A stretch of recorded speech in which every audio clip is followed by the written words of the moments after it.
예수님의 이름으로 기도하옵나이다. 아멘. 할렐루야.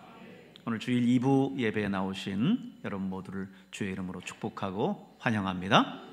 여러분의 영혼이 잘 된 것처럼 범사가 잘 되고 강건한 은혜가 있기를 축원합니다. 오늘은 주연절 후 두 번째 주일이고요. 우리 교단 해외 선교 주일입니다. 그래서 먼저 2025년 우리 교단 해외 선교 주일 영상을 먼저 보고 말씀을 나누도록 하겠습니다.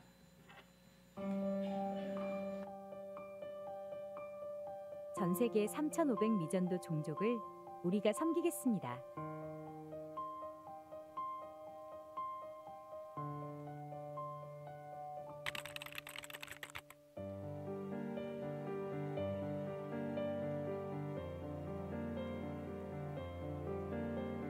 여전히 복음을 접하지 못한 41%의 민족이 있습니다. 난민 지역 로힝야, 힌두 문화권의 야다브, 이들은 아직도 복음을 듣지 못하고 있습니다. 14십 창문 지역에는 32억 명의 사람들이 복음을 기다리고 있습니다.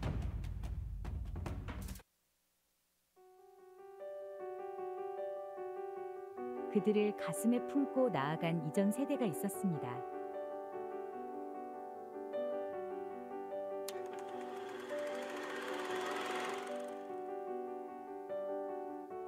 (1925년) 만주에서 시작된 성결교단의 선교,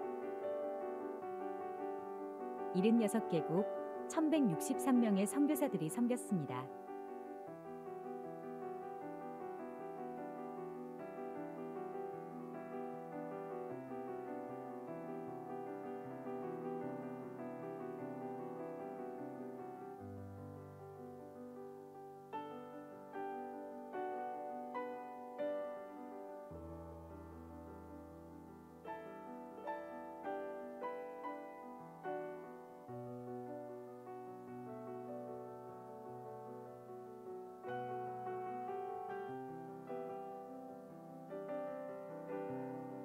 모든 민족을 제자 삼으라 말씀하신 예수님의 길을 따라갑니다. 기도로 시작된 선교, 복음을 받아들인 종족의 변화.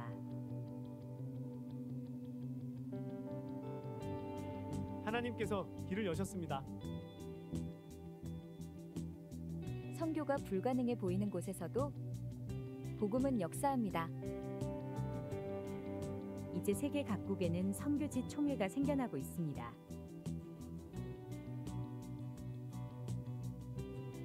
기도로, 헌신으로 함께 참여합시다.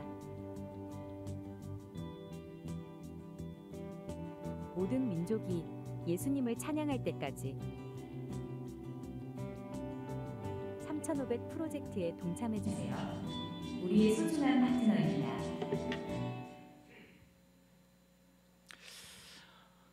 오늘도 전 세계 각국에서 선교하시는 우리 선교사님들을 위해서 함께 기도해주고, 특별히 우리 교회에서 협력하고 있는 선교사님들, 일본의 소기호 정민임 선교사님, 또 캄보디아의 이일철 정현주 선교사님, 그리고 호주의 허유신 선교사님, 그들이 선교하는 각 지역에서 힘있게 주의 사역들을 감당해 나갈 수 있도록 여러분이 함께 중보해 주시기를 바랍니다. 이번 2월에 떠나는 베트남 단기 선교, 우리 벤체성으로 떠나는 우리 단기 선교 팀을 위해서도 기도해 주시기를 바랍니다. 이들 사역을 통해서 그리스도의 선한 영향력이 그 땅에 흘러갈 수 있도록, 그리고 참여한 모든 선교팀 멤버들이 영혼을 향한 하나님 아버지의 마음을 배우고 돌아올 수 있도록 여러분이 단기 선교팀을 위해서도 기도해 주시기를 바랍니다. 우리가 사실 전도해야 될 사람들, 대상들 하면 사실 우리 주변에 있는 친척들, 가족들, 친구, 또 이 나라에 있는 이 민족, 그들도 있는데 굳이 우리가 뭐 해외에 선교를 해야 되느냐라고 하는 그런 생각을 가질 수도 있겠습니다만은 우리는 복음의 빚진 자라고 하는 사실을 우리는 기억해야 됩니다. 우리나라가 명실상부 세계 최대 교회가 있는 나라죠. 그리고 세계 최대 10대 교회 안에 우리나라 교회가 3개 교회나 있습니다. 미국 다음으로 선교사를 많이 파송한 나라고요. 미국은 워낙에 큰 나라고 인구도 많은 나라니까. 근데 인구 대비로 하면 우리나라가 가장 많은 선교사를 파송한 세계 최대 선교사 파송국입니다. K-팝이나 또 한류 등이 전 세계를 주도하고 있지만 사실 우리나라의 개신교 선교사가 입국한 것은 150년도 채 되지 않았습니다. 1884년에 알렌이, 그리고 1885년에 언더우드와 아펜젤러가 조선 땅에 첫 발을 내디뎠죠. 그때까지만 해도 우리나라는 세계 속의 꼬레아, 이 한국이 어디 있는지조차도, 조선이 어디 있는지조차도 알지 못하는 그런 나라였어요. 복음에 대해서는 정말 칠흑 같은 어둠이 이 땅을 덮고 있었습니다. 개신교 초기 이 땅에 복음을 들고 찾아온 선교사들을 간략하게 소개를 드리려고 하는데요. 여러분 잘 아는 호러스 뉴턴 알렌 선교사님, 미국 북장로교 소속의 의료 선교사인데요. 1884년 9월 20일 인천에 도착했습니다. 갑신정변 당시에 중상을 입었었던 민영익을 치료해주고 조선 정부의 신뢰를 얻게 되는데, 이것을 계기로 해서 한국 최초의 근대식 병원 광해원을 이제 설립하게 되지요. 오늘날의 세브란스 병원이 되겠습니다. 두 번째는 헬르 게라트 아펜젤러, 미국 감리교 소속 선교사님인데 1885년 4월 5일 부활절 아침에 제물포항에 도착했습니다. 한국 최초의 근대식 중등기관인 배제학당을 설립했고요. 정동 제1교회를 세워서 한국 개신교 역사상 최초의 교회를 설립합니다. 세 번째는 호러스 그랜트 언더우드, 미국 북장로교 소속 선교사로서 아펜젤로와 함께 1885년 4월 5일 역시 인천 제물포항에 도착합니다. 한국 최초 장로교회를 설립했고요. 연희전문학교, 오늘의 연세대학교가 되겠죠. 연희전문학교를 설립하는 데도 기여를 했습니다. 네 번째는 윌리엄 벤튼 스크랜튼, 미국 감리교 소속의 의료 선교사인데요. 1885년 6월에 어머니 메리 스크랜튼과 함께 한국에 도착했습니다. 서울의 시병원, 베풀 시자입니다. 시병원을 설립하고 의료 선교에 애썼습니다. 이 시병원 한국 최초의 현대식 병원 중 하나로서 선교와 의료 활동을 결합한 중요한 기관으로 자리를 잡았습니다. 다섯 번째는 메리 프레처 스크랜튼, 조금 전에 소개했었던 윌리엄 벤튼 스크랜튼의 어머니인데요. 1885년 아들과 함께 입국을 해서 여성 선교사로서 여성 교육 선교에 힘을 썼습니다. 그녀는 1886년에 한국 최초의 여성 교육기관인 이화학당, 오늘날의 이화여자대학교가 되겠죠. 이화학당을 설립을 했어요. 이화학당은 여성들의 교육 기회를 넓혔고 여성들을 위한 복음 전파에 기여하는 중요한 역할을 했습니다. 대표적인 선교사 5인에 대해서 소개를 드렸습니다만은 사실 이들 외에도 초기 한국 기독교 선교사를 보면 수많은 선교사들이 복음을 위해서 자신의 청춘을 바치고 목숨도 바쳐가면서 복음을 전했어요. 이들의 그런 선교가 없었다고 한다면 아마 오늘 우리는 아직도 예수님이 누군지조차 알지 못한 채 우상을 섬기면서 살아가고 있었을 겁니다. 이들의 복음 전도와 의료 선교, 또 교육 선교 등으로 우리나라의 병원, 학교, 사회복지기관 이런 것들이 생기면서 많은 백성들이 현대식 교육으로 깨어나기 시작했습니다. 그러므로 여러분, 오늘 우리는요 복음의 빚진 자들입니다. 그런데 이 빚은 그들에게 갚는 것이 아니라 아직도 하나님을 알지 못하는 그들에게, 사람들에게 우리가 갚아야 되는 거죠.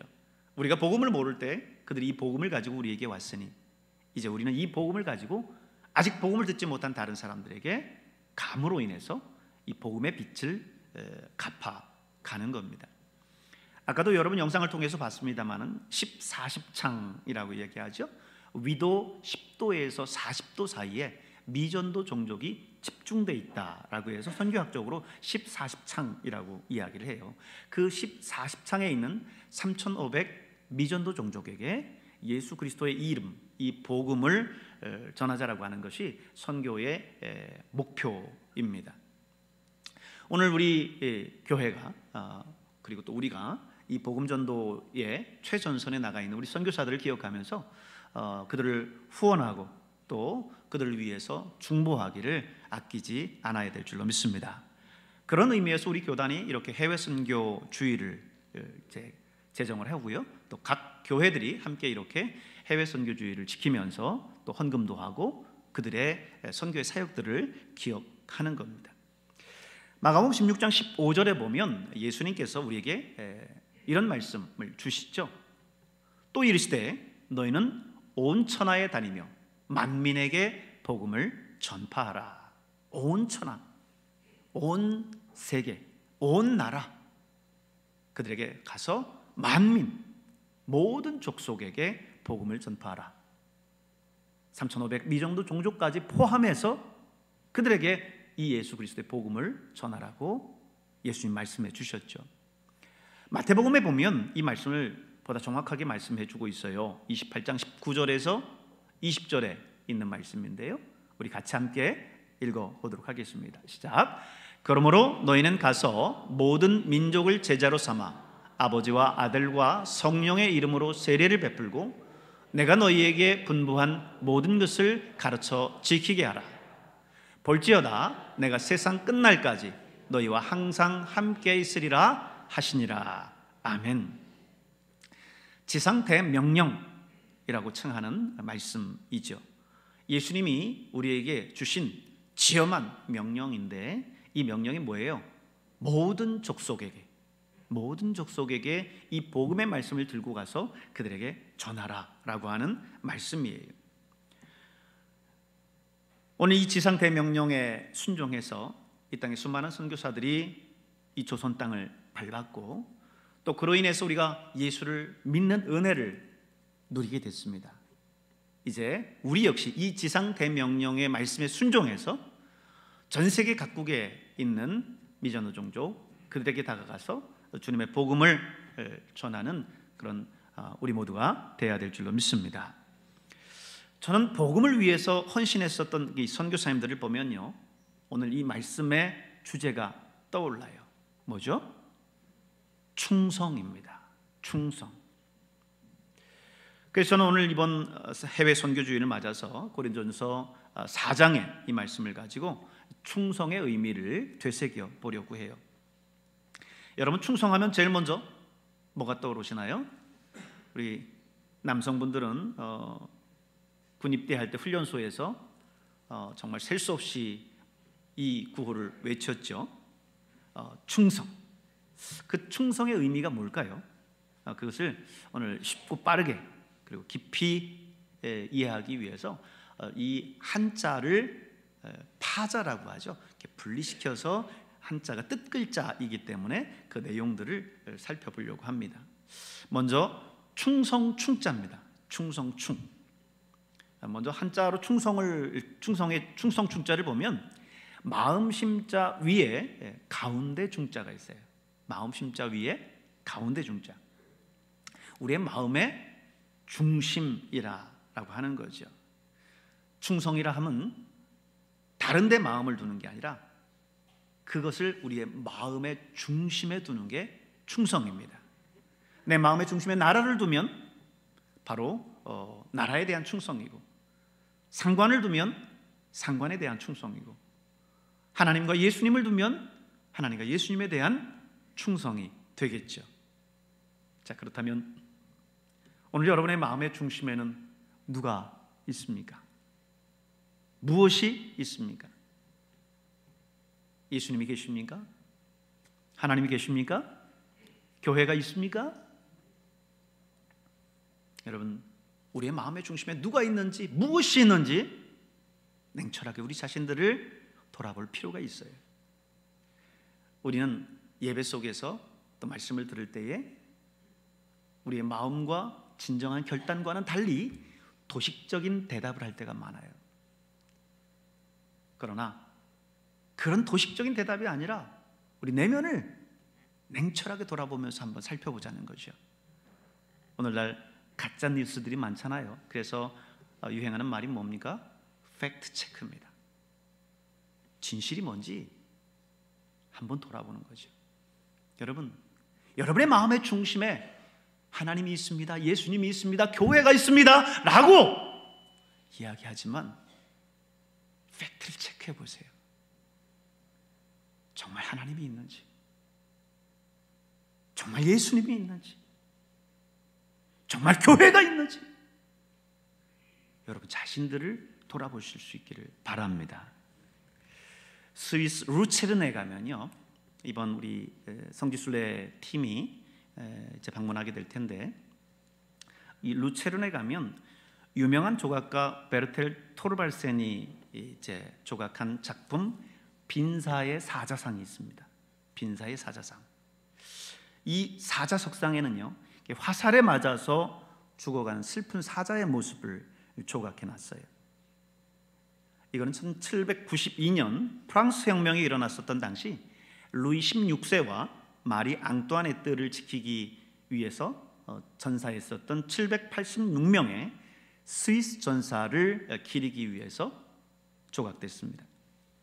이 사자상을 보면 사자가 죽어가면서 눈물을 흘리고 있어요.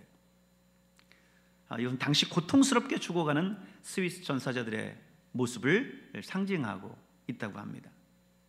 그래서 미국 문학의 아버지라고 불리는 마크 트웨인은 이 사자상을 세상에서 가장 슬프고 감동적인 조각품이다, 이렇게 평했습니다. 로마 교황청이 있는 바티칸에 가면요, 바티칸을 지키는 근위병들이 있어요. 그런데 이 근위병들은요 모두 스위스 용병들입니다. 아니, 이탈리아 군대도 있을 테고 세계 각국에 뛰어난 특수부대들도 많을 텐데 왜 스위스 용병만 했을까? 그 이유가 있어요. 1527년 교황 클레멘트 7세가 있을 때 2만 명이 넘는 로마 군대가 교황청을 공격했습니다. 쳐들어왔어요. 이때 스위스 용병 189명이 성 베드로 성당 길목에서 적군 2만 명을 맞서 싸우다가 147명이 전사했습니다. 또 앞서 말씀드렸었던 1792년 프랑스 혁명 당시 루이 16세와 마리 앙뚜아네트를 지키는 일에 스위스 용병 1000명이 투입이 됐었는데 결국 혁명군에 의해서 성이 무너지죠. 함락이 되는데 그때 정부군들은 다 도망갔어요. 근데 이 스위스 용병들만 남아서 끝까지 싸웠다는 거예요. 루이 16세도 나중에 이 전세가 기울었다는 것을 알고는 이들에게 너희는 프랑스 사람들도 아니니까 이제 너희 고향으로 돌아가라, 이렇게 용병 계약을 철회해 줬대요. 그런데도 불구하고 이 786명의 스위스 전사들은 그것을 거부하고 끝까지 싸우다가 장렬히 전사합니다. 2일 후에 프랑스 용병들의 충성심이 이제 전 세계에 알려집니다. 이같이 충성의 피로 쓴 역사 때문에 5세기가 지난 지금에도 바티칸 교황청에 근위되는 오직 스위스 군대로만 구성이 돼요. 교황을 지키는데 중심이 있었던 거예요. 마음의 중심이 있었던 거예요. 그저 용병이니까 돈 때문에 내가 이 일을 하는 게 아니라 그 마음의 중심에 그 교황을 지켜야 되겠다라는 그 마음이 있었던 거예요. 이게 바로 충성입니다. 나폴레옹의 일화인데요. 나폴레옹의 군대, 이 프랑스 군대가 모스크바를 향해서 진격하다가 러시아 카작 쪽에 의해서 포위됐어요. 포위망이 점점 좁혀져 오는데 결국은 프랑스 군대가 후퇴할 수밖에 없었어요. 그럼 문제는 이 카작 쪽이 퇴로를 다 끊어놨습니다. 모든 교각을 이제 무너뜨려 놓은 거예요. 결국 나폴레옹은 당시 매서운 추위 속에 눈보라가 몰아치는 차가운 겨울이었는데 강물 얕은 쪽을 골라서 병사들에게 이 교각을 부서진 그 교각을 붙들게 해서 모든 병사들이 철수하는 데 성공을 해요. 마지막 병사가 건너자마자 물속에 들어가 있는 병사들에게 철수를 명령합니다. 그런데 한 사람도 나오지 않습니다. 뭐냐면 거기서 교각을 붙들고 얼어 죽어 있는 거예요. 그들 때문에 프랑스군은 안전하게 후퇴할 수 있었습니다. 맡은 자들에게 구할 것은 충성이니라. 여러분, 하나님께서 여러분에게 맡긴 것이 무엇입니까? 직분이 됐든 아니면 직분을 떠나서 하나님의 몸된 교회에서 하나님께서 내게 주신 것이라고 생각하면서 지금 맡고 있는 그 일들, 여러분 충성되이 감당하실 수 있길 바랍니다. 두 번째는요, 성자이죠.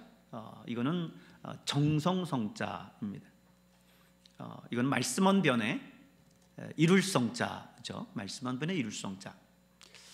기독교적으로 해석한다 보면 하나님의 말씀을 이루기 위해서 행하는 거다라고 하는 어떤 그런 의미를 담을 수도 있겠고, 우리 자신의 입으로 뱉은 말들을 내가 이룬다라고 하는 의미도 거기에 담을 수 있을 겁니다. 말로만 하는 것이 아니라 삶으로 살아낸다라고 하는 의미가 거기에 담겨져 있는 거지요. 충성이라고 하는 말, 헬라어로 말하면 피스트스라는 말인데요, 피스타스라는 말인데 신실하다, 맡길 만하다, 믿을 수 있다라고 하는 뜻이에요. 그래서 이 충성되다라고 하는 말은 그 말한 것을 말로만으로 끝나는 것이 아니라 살아내는, 지켜내는 것을 말합니다. 충성하겠다 말로는 해놓고 정말 충성해야 될 순간에는 없는 사람들이 있어요. 회의 때 이래야 된다, 저래야 된다 핏발 세우다가 정작 그 일에 나서서 고생하고 수고하고 해야 되는 그 순간에는 없는 사람들이 있습니다. 교회에 무엇이 필요하다 하면서 정작 그 일을 위해서 물질을 모아야 되면 조용히 사라지는 사람들이 있습니다. 말로는 천하도 못 사겠습니까? 말이 중요한 것이 아니라 그 말을 이루는 게 중요한 거예요. 그 말을 살아내는 게 중요한 거예요. 그게 바로 충성입니다. 제가 부교육자로 심호했었던 그 교회에 한 여 직원, 사무원이 있었어요. 그 사무원은 매주 로또를 삽니다. 그래서 늘 이야기합니다. 목사님, 제가 이 로또 당첨되면요 그만둘 겁니다. 교회 사무실에 근무하면서 얼마나 많은 사람들과 부딪히며 스트레스를 받았으면 그냥 여러 가지 일을 하면서 화장실에 가서 혼자 막 펑펑 울고 그런 다음에 나와서 또 일하고 하는 그 모습을 저도 많이 지켜봤거든요. 사람을 대면하는 게 그만큼 힘들어요. 근데 20여 년이 지났어요. 거의 제가 처음 거기 사역했었던 것까지 포함하면. 얼마 전에 전화 통화를 했어요. 이 집사 잘 지내? 요즘에도 로또 사니? 그러지. 아, 예. 로또 당첨됐어? 아, 그럼요. 얼마짜리가 최고 많이 당첨됐는데 기대 어린 마음에 물었어요. 얼마짜리인데? 5만 원짜리요. 그래서 제가 그랬어요. 야, 참 너 애국자다. 5만 원짜리 최고 큰 거였대요. 이렇게 로또를 사면서 이제 기대감 속에서 한 주를 생활하는 사람들이 있어요. 제가 예전에 다른 교회에서는 또 그런 분이 있었어요. 목사님, 제가 요즘에 로또 매번 사고 있는데요, 이거 당첨되면 목사님 제가 자동차 한 대 사드릴 거예요. 되게 고맙더라고요. 근데 그게 언제 될 줄 알고, 그래서 집사님 지금 자전거 한 대를 사주세요 차라리, 이렇게 얘기를 했어야 됐는데 얘기를 못했어요. 근데 여러분, 중요한 거는요, 말이 중요한 게 아니라 내 마음의 중심에 있는 그 말을 행하는 것, 이루어내는 것, 지켜내는 것이 중요한 거예요. 여러분, 그렇게 살아가실 수 있길 바랍니다. 여러분, 57센트의 기적이라고 하는 이야기 들어보셨습니까? 오래전 미국 필라델피아시 외진 곳에 한 조그만 교회가 세워졌어요. 교회가 작다 보니까 어른 중심의 예배만 드려졌습니다. 예배실이 좁다 보니까 아이들이 이제 와서 예배 참여하겠다고 하면 번호표를 주면서 자리가 비면 순서대로 불러주마, 이렇게 약속하고 집으로 돌려보냈어요. 근데 그렇게 교회를 가기를 원하는 마음으로 연락을 손꼽아 기다리던 한 소녀가 그 꿈을 이루지 못한 채 질병으로 그만 세상을 떠나고 말았습니다. 그런데 이 죽은 아이의 베개 밑에 보니까요, 목사님한테 쓴 손편지하고 57센트가 있어요. 1달러도 아니고. 그 내용이 이 내용입니다. 한번 같이 볼까요? 목사님, 저는 교회에 가고 싶었지만 예배실이 너무 좁아서 자리가 나기를 기다리는 아이입니다. 제가 먹고 싶은 것 사 먹지 않고 모은 돈인데 이 돈을 드리니 이 돈으로 큰 예배당을 지어서 모든 어린이들이 함께 예배 드릴 수 있도록 해주세요. 이 손편지를 남기고 57센트를 뒀어요. 어린 나이에 그 예배당이 얼마나 하는지, 얼마가 들어가는지 몰랐겠죠. 그러나 이 어린 아이는 이 손편지와 함께 그 마음을 담아서 자기가 가지고 있는 모든 것을 먹고 싶은 거, 마시고 싶은 거, 사고 싶은 거 사지 않고 모아서 거기에 둔 거예요. 목사님이 이 편지를 장례식에 모인 모든 교인들 앞에서 눈물로 읽었습니다.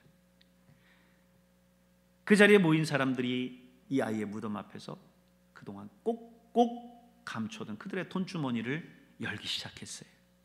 그리고 그 큰 교회와 멋진 교육관을 지어서 입당 예배를 드렸답니다. 할렐루야. 57센트의 기적이에요. 그 기적은 여기서 끝나지 않았고요, 가난으로 치료를 받지 못해 죽은 소녀를 위해서 선한 사마리아 병원이 세워졌고, 이 병원은 주위 극빈자들에게 무료로 치료를 해줬답니다. 죽음 앞에서 친구들이라도 예배드릴 수 있도록 친구들을 기억하면서 쓴 한 장의 진실된 편지와 57센트의 헌금은 큰 기적의 역사를 이뤄서 저 유명한 템플 교회의 초석이 됐고, 템플 대학교 설립의 원동력이 됐습니다. 우리가 마음의 중심에 있는 것을 지켜 행하면 놀라운 기적이 나타납니다. 다시 말해서 충성하면 기적이 나타난다는 거예요. 과거 조선을 찾아온 충성된 선교사들의 충성으로 이 나라에 놀라운 기적이 나타나지 않았습니까? 아무도 돌아보지 않는 이 땅이 지금은 전 세계에 복음을 전하고 지금 선교하는 그런 선교 대국이 됐어요. 오늘 해외 선교주의를 맞아서 우리 선교사님들의 충성을 생각하면서 그 모습을, 그 믿음을 본받는 저와 여러분 될 수 있기를 주의 이름으로 축원합니다. 기도하겠습니다. 은혜로우신 하나님 아버지, 오늘 해외 선교주의를 맞아서